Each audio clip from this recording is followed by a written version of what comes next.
আম্মা আয়েশা সিদ্দিকা রাদিয়াল্লাহু তাআলা আনহা বলে, একদিন দয়ার নবী আমার কোলে মাথা দিয়ে শুয়ে আছে, এমন করে পূর্ণিমা চাঁদ উঠেছে। আমি আয়েশা আল্লাহ নবীর মুখের দিকে একবার তাকায়, আর আকাশের চাঁদের দিকে একবার তাকায়। আমার নবী বলেছিল, আয়েশা রে কি দেখো তুমি? বারবার একবার আমার দিকে তাকাও, আসমানের দিকে তাকাও।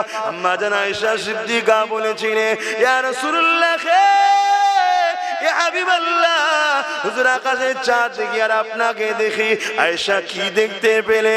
আম্মা জান আয়েশা বলেছিলেন, হুজুর আসমানের চাঁদেতে দাগ আছে, আমার কোলের চাঁদে কোনো খুঁত দাগ না।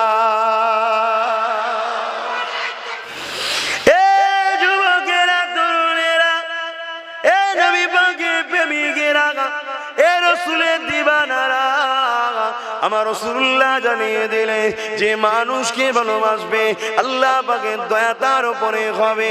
এই যুবকেরা, তরুণেরা, আব্বারা, আল্লাহ নবী একদিন রাস্তা দিয়ে যেতেছিল। নবী আমার দেখতে লাগলেন রাস্তার ধারে একটা বুড়ি বসে আছে, গলায় তার 3টে ঠাকুরের মূর্তি রয়েছে। আল্লাহ নবী দেখতে লাগলেন বুড়ির কেউ খোঁজ নিতে না, বুড়িকে কেউ কেউ জিজ্ঞাসা করছে না। আল্লাহ নবী রাস্তা ধারে বুড়ির পাশে বসে গেলে, নবী আমার বসে গিয়ে মা বলে বুড়িকে ডেকেছিল। বুড়িকে যখন মা বলে ডাকে, আরবিতে উম্মুন বলে। এই বুড়ি তখন চোখ তুলে আমার রাসূলুল্লাহ দিকে দেখতে লাগলো, কারণ যে সময়ে ময়া ভরা ডাক দিয়েছে, ওই সময়তে মাকে ছেলেরা হত্যা করে দিত। আল্লাহ নবীর এই ময়া ভরা ডাক শুনে বুড়ি অবাক হয়ে গেল। আল্লাহ নবীকে বলতে লাগলেন, বাবা ছেলে রেখে তুই বাবা, আর কি সুন্দর তোকে দেখতে না বাবা। আমার রাসূলুল্লাহকে এত সুন্দর দেখতে ছিল।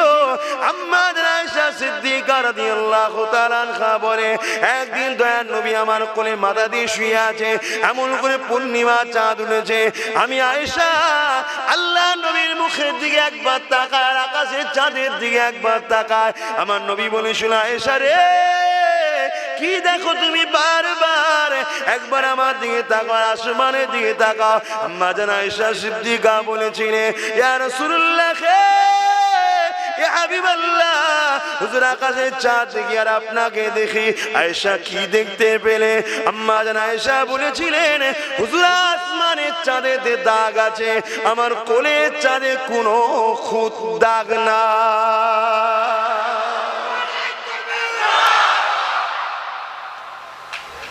সেই নবী পাককে দেখে বুড়ি অবাক, এত সুন্দর দেখতে কে বাবা? তোর বাড়ি কোথায়? কি নাম তোর? কোনোদিন দেখেন তো, কোনোদিন দেখেন। আল্লাহ রাসূল নিজের পরিচয়কে গোপন করলেন, করে বললেন, মা মনে করুন আমি আপনারই একটা সন্তান। কাকে বলছে? একজন গায়ের ইসলাম, যার গলায় 3টে ঠাকুরের মূর্তি আছে, এর নাম ইসলাম। আল্লাহ সৃষ্টি হিসাবে মানুষকে ঘৃণা করাটা ইসলামের নাম নয়। আজকে ইসলামের দোহাই দিয়ে অনেক কিছু কাজ হচ্ছে, তাই তো আজকে আমরা বেউজ্জতি হচ্ছি। যুগে যুগে আমাদের ঘরে দেখে গায়ের ইসলামরা ইমানের কলেমা পড়েছে, আর আমাদের ঘরে দেখে আজকে যুগে যুগে আমাদের ঘরে দেখে আজকে সারা দুনিয়ায় প্ল্যান হচ্ছে কি করে শেষ করা যায়। 18 বছরের যুবক হযরতে আব্দুল্লাহ ব্যবসা সূত্রে বাজারে, টাউনে, শহরে এসছে ব্যবসা করতে। জগৎ বিখ্যাত ওলি ছিলেন। 18 বছর বয়স তখন, সেই পিরিয়ডের কথা বলছি।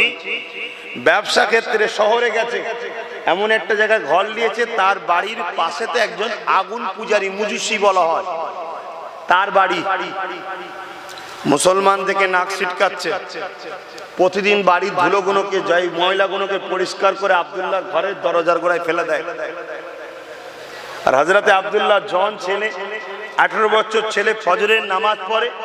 নামাজ পড়ে নিয়ে কি করতে? নামাজ পড়ে আপনারা কি করে? হ্যাঁ, নামাজ পড়ে নিয়ে আল্লাহর কোরআন পড়তে হয়। বলুন সুবহানাল্লাহ। কিন্তু আমরা পড়ে উঠতে পারিনি। নামাজ পড়ে নিয়ে আবার ওপর হয়ে যায়, কেউ শুয়ে পড়ে, আর না একটু ঘোরাঘুরি করে। কোরআন পড়তে হয় কিছু সময়। আল্লাহ আমাকে আপনাকে সবাইকে তৌফিক দান, পড়ান। বলুন আল্লাহুম্মা আমিন। হযরতে আব্দুল্লাহ হুজুর প্রতিদিন ফজরের নামাজ পড়ে কোরআন পড়ে। পড়ে যখন দরজা খুলে দেখে যে হুজুরের দরজার পোটেতে অনেক ময়লা নোংরা পড়ে আছে। হুজুর এদিক ওদিক তাকিয়ে দেখছে কেউ কোথা নাই। আর একটা ঘর থেকে পাত্র নিয়ে এলেন, তাতে করে ময়লাটা তুলে যেখানে ময়লা ফেলে সেখানে ফেলে দিলেন, কিচ্ছু বললেন না, চলে গেলেন কাজে। পরের দিন আবার সেই ফজরের নামাজ পড়ে কোরআন তেলাওয়াত করে বেরিয়েছে, দেখছে আবার ময়লা। 3 দিনের দিকে আবার ময়লা, কয়েক সপ্তাহ কেটে যায়, কিচ্ছু বলছে না, ফেলেই যাচ্ছে। তা যে ময়লাটা ফেলছে সে ভাবছে আব্দুল্লাহ হয়তো গোপনে গোপনে আমায় খুঁজছে, গোপনে গোপনে হয়তো খুঁজছে। তাই একদিন কি করেছো, ডাইরেক্ট ময়লাটাকে নিয়ে বাড়ির দরজা করে দাঁড়িয়ে আছে, হুজুর কোরআন পড়ে যেই বেরিয়েছে হুজুরের সামনে ফেলে দিয়ে ছুটেছে। কেন ছুটলো ভাই? বলুন, ভয়। ভয় কাদের হয় বলুন? যারা অন্যায় করে। আব্দুল্লাহ চলে গেলেন, প্রতিদিন যা করে ঘরের গিয়ে আবার ময়লার জায়গাটা নিয়ে আসলো, ফেলে দিল। আর এ ছুটে গিয়ে ঘরের দরজা লাগিয়ে নুকিয়ে দেখছে কি করছে। প্রতিদিন যা করে তাই করলো, করে চলে যাচ্ছে। তো অগ্নি উপাসক বেরিয়ে এসে হযরতে আব্দুল্লাহর হাত ধরেছে, বলছে ভাই তুই আমায় কিছু বললি না? হযরত আব্দুল্লাহ এতটুকু বললেন, আমি মুসলমান। আমার নেতা হযরত মুহাম্মদ সাল্লাল্লাহু আলাইহি ওয়াসাল্লাম বলেছেন যে পাড়া প্রতিবেশীকে কষ্ট দেবে সে আমার কেউ নয়। তো তোমাকে যদি আমি কিছু বলি তুমি যদি কষ্ট পাও, আমার ভয় হয় আমার নবী যদি আমার থেকে মুখ ঘুরিয়ে নেয়। তখন অবাক হয়ে গেল, ইসলাম এটা বলে? হ্যাঁ এটা বলে। ও আরো জানতে চাইল আমার রাসূল সম্বন্ধে। একদিন নবী দিওয়ানা হয়ে রাসূলের গোলাম হয়ে গেল। জোরে বলুন সুবহানাল্লাহ। আর আজকে আমাদের কি অবস্থা? হ্যাঁ, নিজের মায়ের পেটের ভাইকে পর্যন্ত মুসলমান ছাড়ছি না আমরা, নিজের কলেমা পড়া ভাইকে মুসলমান পর্যন্ত ছাড়ছি না, সামান্য সামান্য হারাম টাকার জন্য। হালাল হলো আলাদা কথা ছিল, হারাম টাকা লুটে খাবো এর জন্য আজকে আমরা মারপিট করছি। মুসলমান ঘরের ছেলে মেয়েরা, তরুণেরা, এ নবী পাকের প্রেমিকেরা পরিবর্তন হয়ে যাও, কেননা কিয়ামতটা বড় ভয়ানক হবে। মৃত্যু তো সবার একদিন না একদিন হবে। আল্লাহ কোরআন যখন বলেছে এটা তো চেঞ্জ কেউ করতে পারবে না। কুল্লু নাফসিন যায়িকাতুল মউত, মৃত্যুর স্বাদ অবশ্যই জানতে হবে। আল্লাহ নবী জানিয়ে দিলেন, কেউ যে দুনিয়া জমিনে হারাম খায়, গরিবের লুটে খায়, পরের মালকে জোর করে দখল করে খায়, কারো জমিন যদি দখল করে নেয়, পুকুর এমন করে দখল করে নেয়, মা যদি চুরি করে খায়, এক কথায় হারাম যদি কেউ খায়, আল্লাহ নবী জানিয়ে দিলেন জাহান্নামের কাছে দিয়ে তার জিভকে কাটাবে। এ মুসলমান ঘরের ছেলে মেয়েরা, আল্লাহর পক্ষ দিয়ে কখনো কখনো ঝড় তুফান হবে, আল্লাহর পক্ষ থেকে কখনো বন্যা হবে। এতে করে নেতাদেরকে আল্লাহ পরীক্ষা করে নেয়, নেতারা কি করে দেখার জন্য। এই গুণ হয় ওই সময় নেতারা যদি নেকি কামাতে পারে, গরিবের যদি সেবা করতে পারে, বিপদগ্রস্ত মানুষের পাশে দাঁড়াতে পারে, তাদের অধিকার যদি পাইয়ে দিতে পারে, দুর্নীতি যদি না করে, আল্লাহ নবী জানিয়ে দিল যে নেতা দুনিয়ার জমিনে ইনসাফ প্রতিষ্ঠিত করবে, ন্যায় বিচার প্রতিষ্ঠিত করবে, আল্লাহর সৃষ্টির সেবা করবে, মানুষ জাতির কল্যাণের কথা ভাববে, আমি রাসূলুল্লাহ জানিয়ে দিই কাল কিয়ামতের ময়দানে যেদিন মাথা এক হাত উপরে আল্লাহ সূর্যকে নামিয়ে দেবে, নফসি নফসি করতে থাকবে, যেদিনে কোনো ছায়া থাকবে না, ওই সৎ নেতাকে, ওই সৎ লিডারকে আমার আল্লাহ নবী জানিয়ে দিলে আমার আল্লাহ পাক তাকে আরশে আজিমের ছায়া দেবে।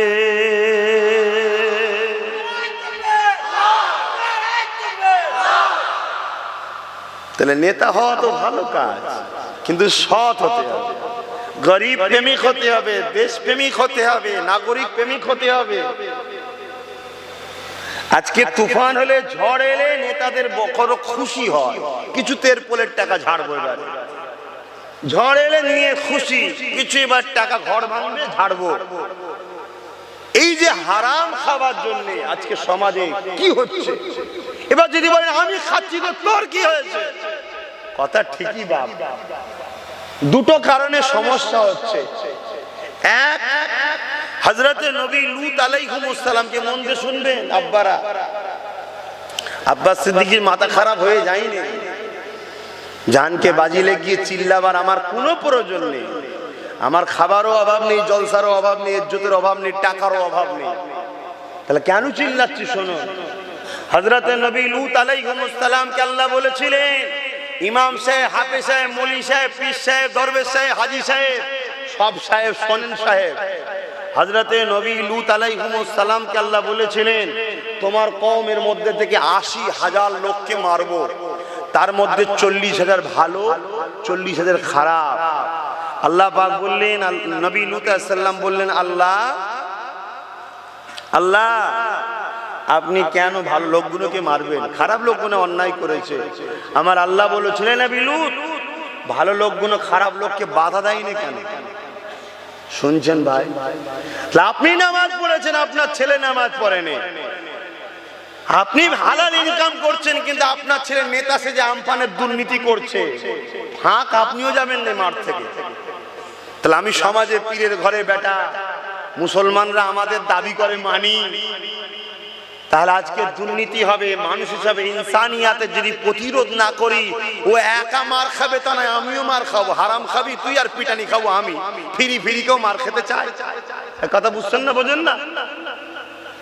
তাহলে বলবো না বাধ্য, কেন আপনারা এলাকার মানুষ ভাই, ঘরে আগুন লাগলে পানি তো আপনারাই দিতে যাবেন। বলে আবার কোন দিন রাত্রিরে পুলিশে ঘিরালে এবার আপনারা যাবেন তো খবরটা পেলে? হ্যাঁ, দুর্নীতি যেই করবে প্রতিরোধ করাটা হলো মানবতার কাজ। কি গো আব্বা ভাইয়েরা, বলবো না বাধ্য? এলাকার লোক কি বলছেন সরাসরি দেন, অসুবিধা হচ্ছে না তো? আমি কোরআন হাদিসের বাইরে বলছি না তো। অনেকে বলে হুজুরের ছেলে রাজনীতির কথা বলবে কেন, আবার জলসায় এসে। ভাই এজন্য বলি, কোরআন হাদিসে রাজনীতির কথা আছে তাই বলি। বলুন সুবহানাল্লাহ। ইসলাম কমপ্লিট না আনকমপ্লিট? তো রাজনীতিটা ইসলামে আছে না? না। রাজনীতি মানে কি? দেশ ও দেশবাসীর পরিচালনার ব্যবস্থা, ঠিক তো? দেশ ও দেশবাসীকে পরিচালনার কথা ইসলামে আছে না? না। যদি না থাকে তাহলে ইসলাম আনকমপ্লিট, থাকলেই হলো কমপ্লিট। যদি কোনো মুসলমান মনে করে ইসলামে রাজনীতির কথা নাই, সেই ইসলামকে অস্বীকার করলো না? করলো না? ইসলামকে অস্বীকার করলে তার ঈমান থাকে না যায়? কথা মাথায় ঢুকছে? মাথা গরম করলে হবে না। কালকে বেঁচে থাকবেন কোনো গ্যারান্টি আছে? তা কি হবে কবরে গিয়ে? আল্লাহ রসুল বলছে ৯৯টা সাপ দেবে কবরে। কটা? ৯৯টা। সাবধান হও, এতিমকে কাঁদাওনি। অথচ আল্লাহ রসুল বলছে কেউ যদি এতিমের মাথায় হাত বুলায়, সেটা আমি রসুল আমার মাথায় হাত বুলালো। জোরে বলুন সুবহান। কে কি করছে দেখার দরকার নেই। তুমি মুসলিম দাবি করে দুর্নীতি করবে, আমার কওমের বদনাম হবে। ঘোষ পাড়ায়, গয়লা পাড়ায়, হিন্দু পাড়ায় নেতারা দুর্নীতি করছে কি করছে না, সে বিষয়ে আমি বলতে আসছি না। কথা বুঝছেন না, বোঝেন না? দেশবাসী হিসেবে যখন জনসভা করব তখন সবারটা বলবো। কিন্তু আজকে তুমি মুসলিম দাবি করলে, তোমার জন্য আজকে আমার কম গাল খাচ্ছে যে মুসলমানরা এসব হারাম খাওয়া ধরেছে। এ মুসলমানরা হয়ে গেল তো নাকি? অতএব আল্লাহ রসুল বলছেন পাহাড় সরে গেছে, বিশ্বাস করে নাও। মানুষ পরিবর্তন হয়েছে, বিশ্বাস করুনি। আর মিথ্যুককে কখনো ভরসা করুনি। অতএব প্রতিজ্ঞাবদ্ধ হতে হবে। আমরা একমাত্র বাঁচার জন্য সাহায্য আল্লাহর কাছে চাইছি, চাইবো, আগামীতেও চাইবো, ঠিক না বেঠি? আর আমরা কখনো আল্লাহ ছাড়া কাউকে ভয় করিনি, আজও করছি না। কিয়ামত পর্যন্ত আমার বাচ্চাদের ঘরেও শিখাবো আল্লাহ ছাড়া কাউকে কখনো ভয় করবি না। জোরে বলুন সুবহানাল্লাহ। ভাইরা আমার, আল্লাহ রসুল দিন দুনিয়ার বাদশাহ হাবিবুল্লাহ তিনি জানালেন ৯৯টা সাপ দেবে কবরে। এক একটা সাপের দুটো করে মুখ হবে। দুনিয়ার গাড়ি বাড়ি টাকা পয়সা দরকার আছে, শখ সাথ থাকতে পারে, তার জন্য হালাল ইনকাম করো না, আল্লাহর কাছে বলো না। একটু কষ্ট করলেই তো হয়ে যাবে, এমন কিছু নয়। তাহাজ্জুদ করে আল্লাহর কাছে হাত তুলবে, দেখবে রাতারাতি আমার আল্লাহ তোমার ব্যবসার দরজা খুলে দেবে। জোরে বলুন সুবহানাল্লাহ। ওটা না করে তুমি যদি লুটবো বলো, ওটা তো অন্যায় কাজ হবে। আরে মুসলমান ঘরে ছেলে মেয়েরা তরুণেরা এ নওজওয়ানেরা আল্লাহ সৃষ্টিকে ভালোবাসেন, আল্লাহ সৃষ্টিকে পছন্দ করে, আল্লাহ সৃষ্টিকে রাজি করে, আল্লাহ সৃষ্টিকে পেয়ার করে। আমার আল্লাহ পাক কাল কিয়ামতের ময়দানে একদল লোককে জিজ্ঞাসা করবে, বান্দারে কোথায় যাবি বল? বান্দা বলতে লাগবে, আল্লাহ পাক দুনিয়া জমিনে নামাজ পড়েছিলাম, রোজা রেখেছিলাম, হজ করেছিলাম, আল্লাহ পাক আজকে জান্নাত যেতে চায়। আমার আল্লাহ পাক বলতে লাগবে, আবু দাউদ শরীফের হাদিস বলে যায়, এ আমার বান্দারে দুনিয়া জমিনে আমি যখন বিমারি ছিলাম আমাকে কেন দেখতে গেলি না? বান্দা চমকে যাবে, আল্লাহ আপনার আমার বিমার? সত্যি তো আমার আল্লাহ বিমার থেকে পাক। আপনার কখন বিমার হলো? আপনার তো বিমার হয় না, আর আমি বা আপনাকে দেখতে যাব কি করি? আমার আল্লাহ বলবে, কেন?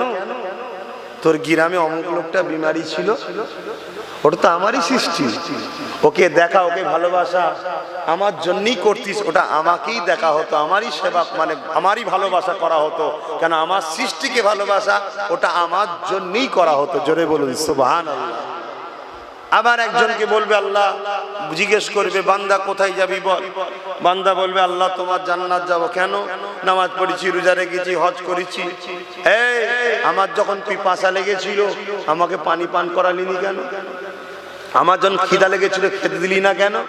বান্দা আবার অবাক হয়ে যাবে, আল্লাহ আপনাকে তো পিপাসা লাগে না, খিদা লাগে না, এ থেকে তো আপনি পাক। আমার আল্লাহ বলবে, কেন? তোর গ্রামের গরিবটা ওটা তো আমারই সৃষ্টি, ওকে যদি খাওয়াতিস ওটা আমার সৃষ্টির সেবা করা হতো, ওটা আমি আল্লাহ আমার জন্যই করা হতো। জোরে বলুন সুবহানাল্লাহ। আবু দাউদ শরীফের হাদিস এটা। তাহলে ভাবুন, আজকে আল্লাহর সৃষ্টিকে হেফাজতের কথা ভাবতে হবে না? হবে না? আজকে মেয়েরা কত অসহায় হয়, কখনো বুকে হাত দিয়ে চিন্তা করে দেখেছেন? ওই ছোট্ট বাচ্চা মেয়েটা আসিফা, যাকে 7 দিন ধরে মন্দিরের মধ্যে রেপ করা হলো, কি কষ্ট হয়েছে তার উপরে। গত কয়েকদিন আগে যেটা ইউপিতে হলো আবার, হ্যাঁ, অন্যায় হলে তাকে প্রতিরোধ করে দমন যদি না করো, এই অন্যায় একদিন আপনার ঘরে ঢুকবে, জেনে রেখে দেবে, আপনার ঘরে হামলা করবে একদিন।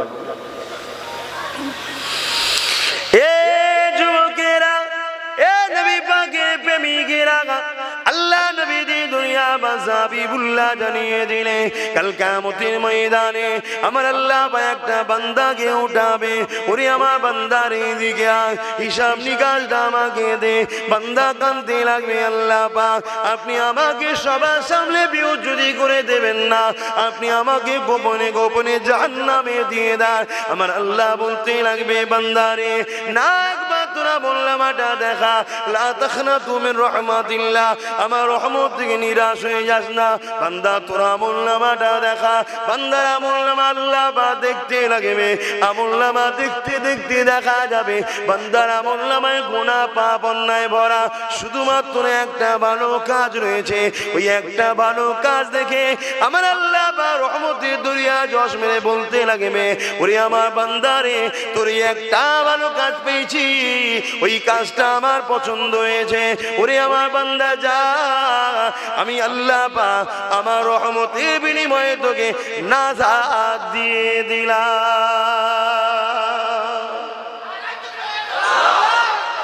ওই একটা ভালো কাজ কি আমরা কম বেশি সবাই জানি।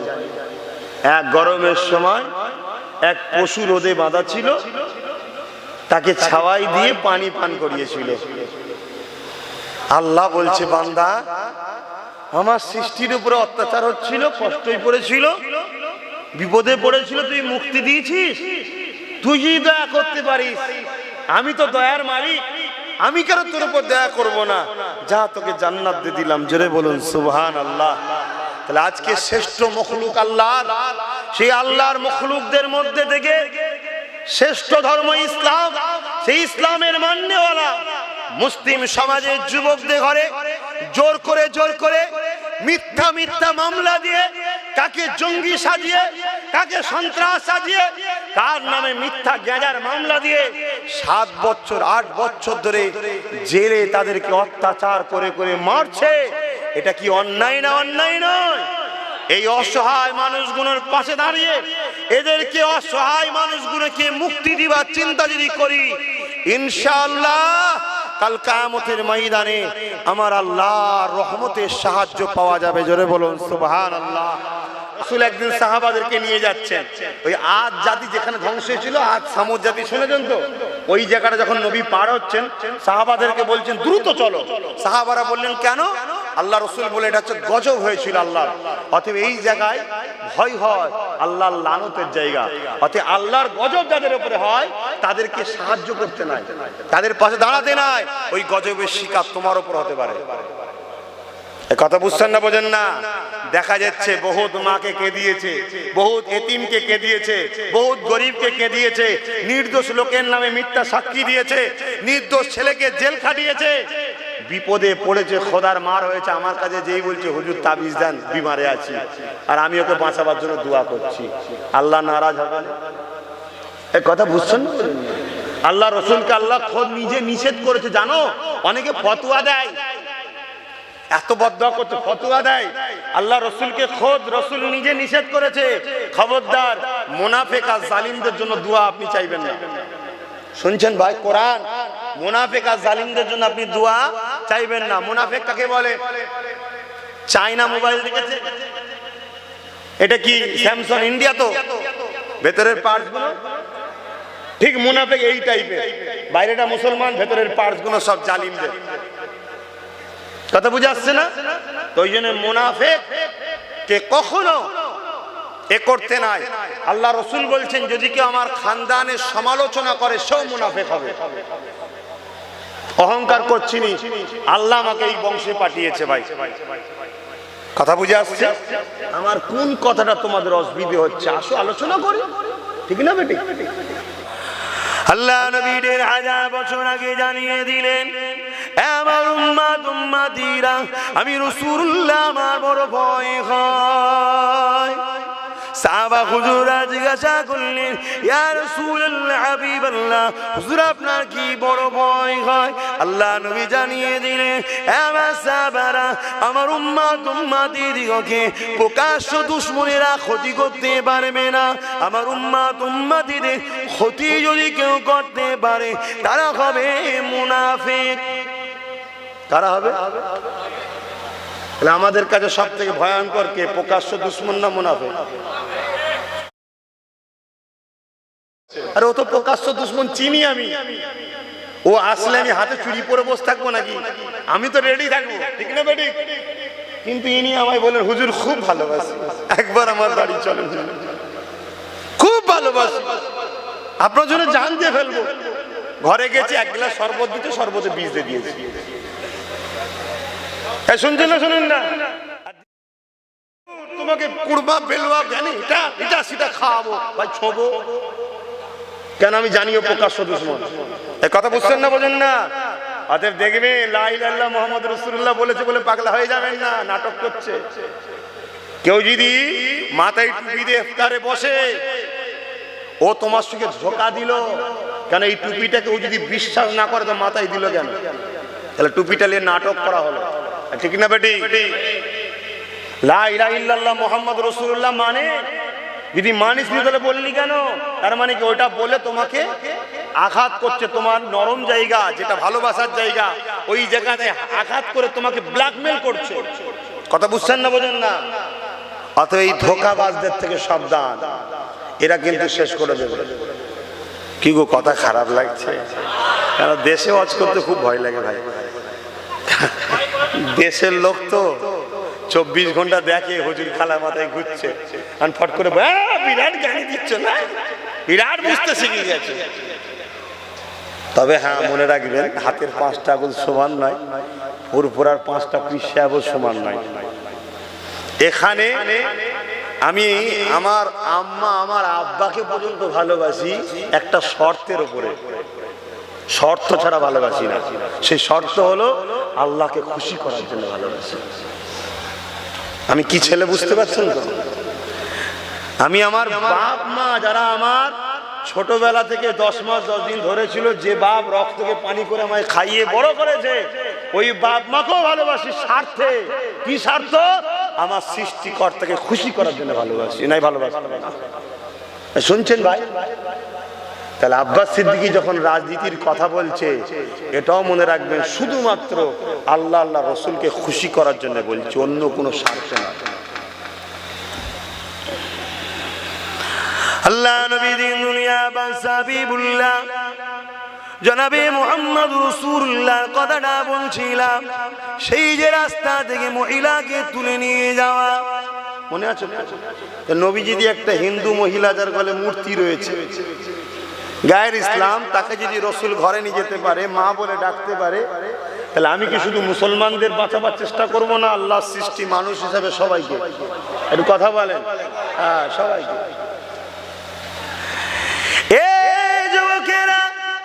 আল্লাহ নবী নবী আমার মদিনা জমিনে রাষ্ট্র কায়েম করেছিলেন, নবী আমার দেশ কায়েম করেছিলেন। আল্লাহ নবী খোদ নিজে রাষ্ট্রপ্রধান হয়েছিলেন, রাষ্ট্রনায়ক হয়েছিলেন।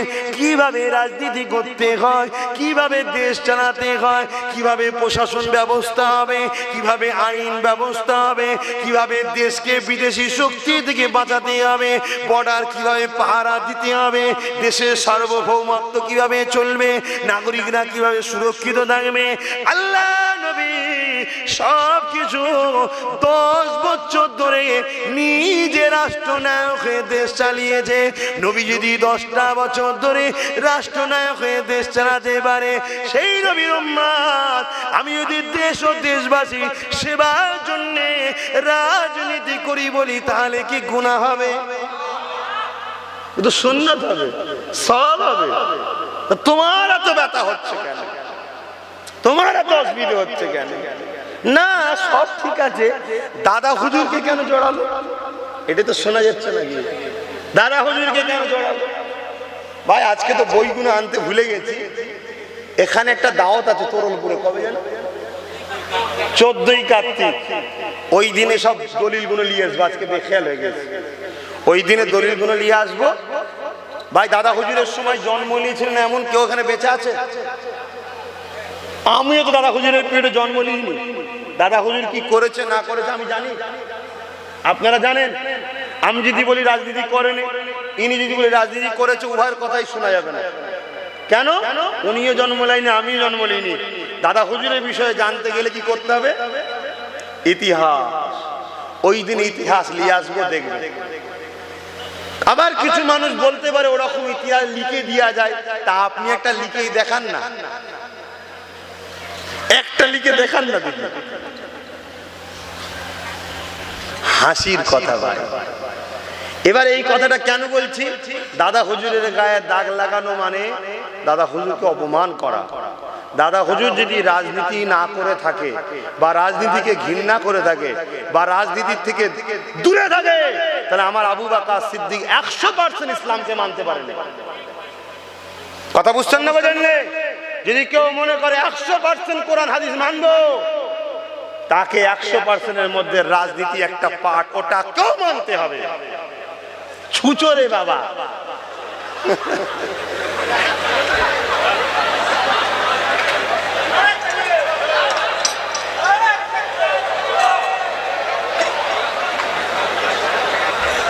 শুনছেন তো নাকি? যতদিন না তোমরা এই ভয় কাটাতে পারবে, ততদিন তোমরা মাথা তুলে দাঁড়াতে পারবে না। একটা ছোট থেকে যদি তোদের এই হাল হয়, তো তোদের ঘরে যখন দুটো মিলিটারি এসে বলবে চলো ক্যাম্পে যেতে হবে, তখন তোদের কি দশা হবে?